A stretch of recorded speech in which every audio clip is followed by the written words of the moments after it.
the endless maze. In the bustling city of Marlow, Emma, a young and curious employee, works at Hendrick's department store, a place known for its vast size and an array of products. One dull evening, while organizing stock in a rarely used backroom, Emma stumbles upon a door she's never noticed before. Curiosity piqued, she opens it and steps into another backroom. This one starkly different, filled with old, dust-covered items. As she ventures deeper, the rooms become increasingly bizarre and disorienting.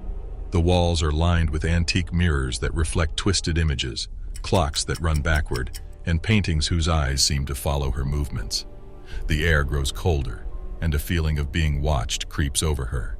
Each room presents a new, eerie setting: a library with whispering books, a nursery with dolls that seem to breathe, and a ballroom where shadowy figures dance in the absence of music.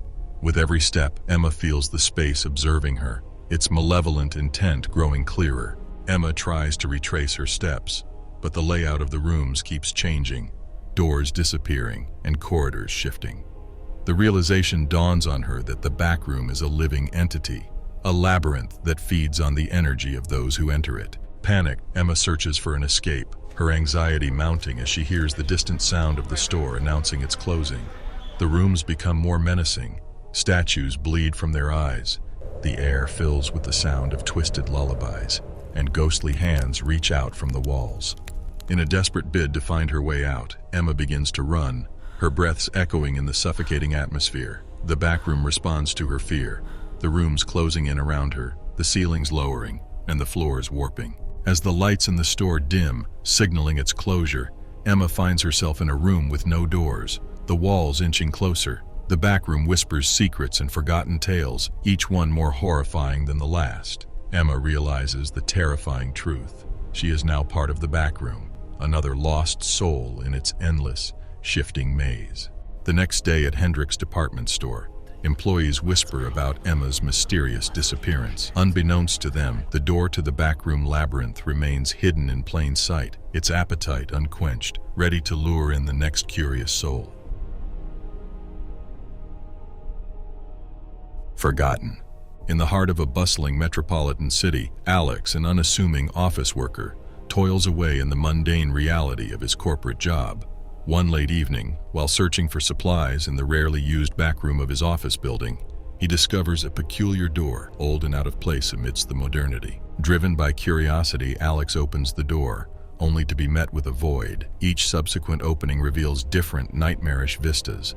A desolate city overrun by shadowy creatures, an ancient forest with trees that whisper in unknown languages, and a decrepit version of his own office, where spectral figures enact twisted versions of his daily routines. Alex becomes obsessed with the door, returning night after night, drawn by the terrifying allure of these alternate realities. However, each visit leaves him feeling more drained, his reality seeming duller. As his obsession grows, the fabric between his world and the ones he witnesses begins to blur. He starts to see elements from these horrifying realities seeping into his own. His colleagues' faces momentarily morph into grotesque versions, and the city outside his office window occasionally flickers to its desolate, shadowy counterpart. One evening, determined to explore further, Alex steps through the door into a reality where the earth is scorched under a blood-red sky. He navigates this apocalyptic landscape, encountering unspeakable horrors and eldritch entities that defy the laws of nature. Hours turn into what feels like days as Alex delves deeper into this twisted world. His sense of time distorts,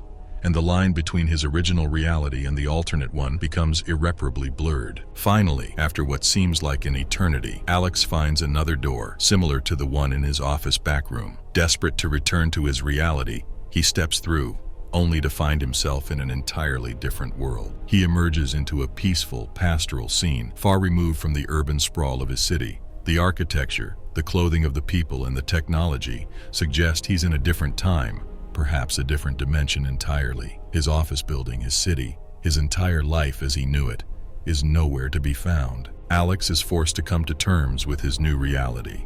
He starts a new life in this unfamiliar world, constantly haunted by the memories of what he saw and experienced in the alternate realities. The story ends with Alex looking at the sky, now a different shade than he remembers, wondering if somewhere out there, his old world still exists, or if it was ever real to begin with. Back in his original world, The mysterious door in the back room remains, now sealed shut. Rumors among the office staff circulate about Alex's sudden disappearance, with no one aware of the cosmic journey he undertook and the ultimate price he paid for his curiosity. The door stands as a silent testament to the unknown mysteries that lurk just beyond the veil of reality.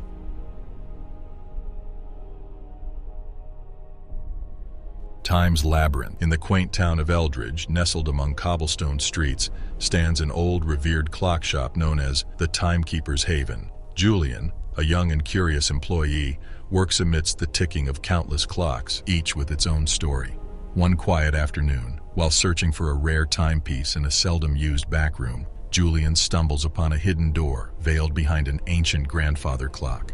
As Julian steps through the door, he enters another backroom, vastly different from the first.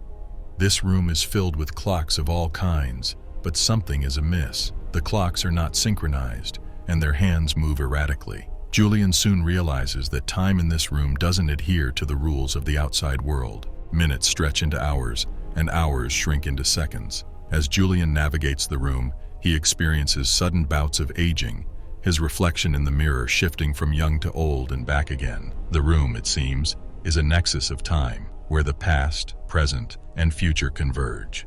In this temporal maze, Julian encounters ghosts, phantoms of customers from different eras, echoes of past employees, and even visions of himself at various ages.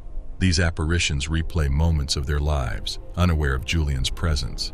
He witnesses scenes from the shop's history, including its enigmatic founder manipulating what appears to be the very fabric of time. Amidst the chaos of fluctuating time, Julian desperately searches for an exit. He encounters puzzles and riddles tied to the clocks, each solution seemingly bringing him closer to escape. Yet the room continually morphs, revealing new pathways and hidden corners. Finally, after solving a complex puzzle involving a series of ancient sundials, Julian unlocks a door that he believes leads back to the regular backroom. His heart races with hope as he steps through, only to find himself standing at the entrance of the time-distorted backroom, about to discover it for the first time.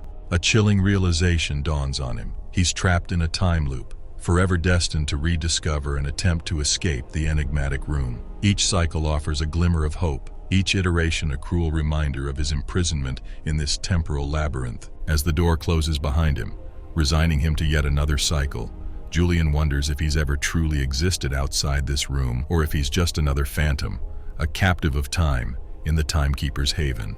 Outside, in the clock shop, life goes on. Customers come and go, unaware of Julian's plight. The hidden door behind the grandfather clock remains undiscovered, safeguarding the secret of the time-distorted backroom, a space where one unwitting employee is forever lost, a timeless wanderer in the endless corridors of time's labyrinth.